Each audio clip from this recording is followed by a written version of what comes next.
आज संविधान दिवस भी है और निश्चित तौर पर संविधान के सबसे बड़े संरक्षक कोई है तो वो कांग्रेस पार्टी। दूसरी बात, जब ये 73वां और 74वां संविधान संशोधन विधेयक पार्लियामेंट में पेश किया गया था पंचायती राज संस्थाओं से, तो ये कांग्रेस पार्टी के द्वारा लाया गया था और कांग्रेस पार्टी ने पंचायती राज संस्थाओं में 73वें और 74वें संशोधन द्वारा चुनाव की प्रक्रिया शुरू की थी।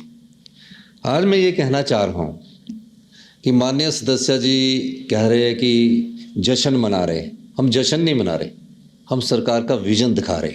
हम जश्न मनाने के में विश्वास नहीं रख रहे। एक तो मैं आपको बता रहा हूँ, बाकी ये जो आंकड़े हैं, डाटा है, जो भी चीज़ है, हर चीज़ की कानूनी प्रक्रिया है।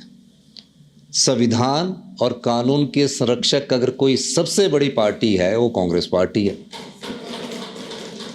और हम जो भी अब कार्य कर रहे हैं कानून के दायरे के अंदर, कानून की परिधि के अंदर और उसके दायरे के अंदर हमारा कार्य करने का दायित्व बनता है और कर्तव्य बनता है।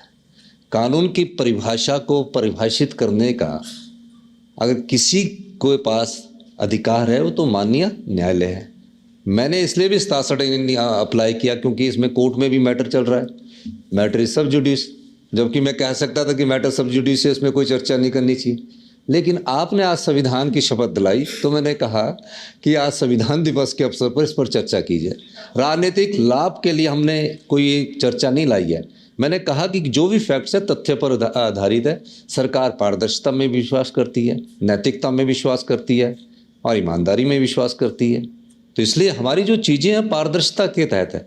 मेरा मानना है कि ठीक है, राजनीतिक चर्चाओं में थोड़ा स्वादी भाषण होता है, थोड़े फैक्ट्स भी आपने रखे हैं, उसका जवाब भी हम आपको अभी आने वाले समय में जब अभी चर्चा स्टार्ट होगी तो देंगे।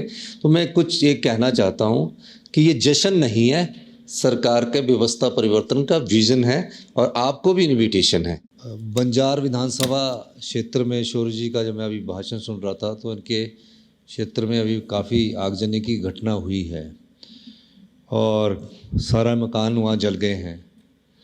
हमारी सरकार बड़ी संवेदनशील है।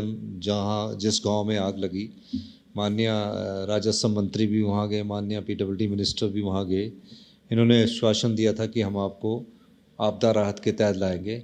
उन सभी परिवारों को हिमाचल प्रदेश सरकार, जिनके घर जले हैं, आपके बात से मुझे याद आया, हिमाचल प्रदेश की सरकार आपदा राहत के तहत नोटिफाई करेगी और घर जलने के लिए उन्हें 7 लाख रुपए की अनुदान राशि भी प्रदान करेगी। PDNA का जो पैसा है, माननीय अध्यक्ष महोदय, PDNA का पैसा एक तो 2 साल बाद आया, मैं थोड़ा सा और स्पष्ट कर दूं, और उसमें 1500 करोड़ रुपया भारत सरकार देगी और 500 करोड़ रुपया हिमाचल प्रदेश की सरकार देगी। अभी तक केंद्र सरकार ने अभी तक 451 करोड़ रुपया स्वीकृत किया। वो 400 करोड़ रुपए के बाद वो किस्त कैसे देते हैं? पहले खर्चा हम करते हैं, फिर UC आता है, फिर उसके बाद पैसे आते हैं। तो ये सिस्टम है।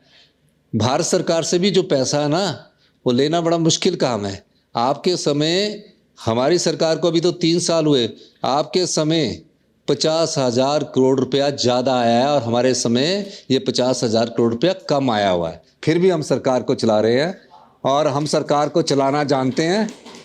और आपको मैं दावे के साथ कह सकता हूँ, जिस आत्मनिर्भर हिमाचल प्रदेश की हमने नींव रखी है, वो नींव आत्मनिर्भरता की तरफ हम बढ़ रहे हैं। और तीसरी बात, कोई इस पार्टी का कार्यक्रम हम जश्न नहीं मना रहे। हम पड्डल के भव्य ग्राउंड में जो सरकार का दृष्टिकोण है, उस दृष्टिकोण को दिखाने जा रहे हैं।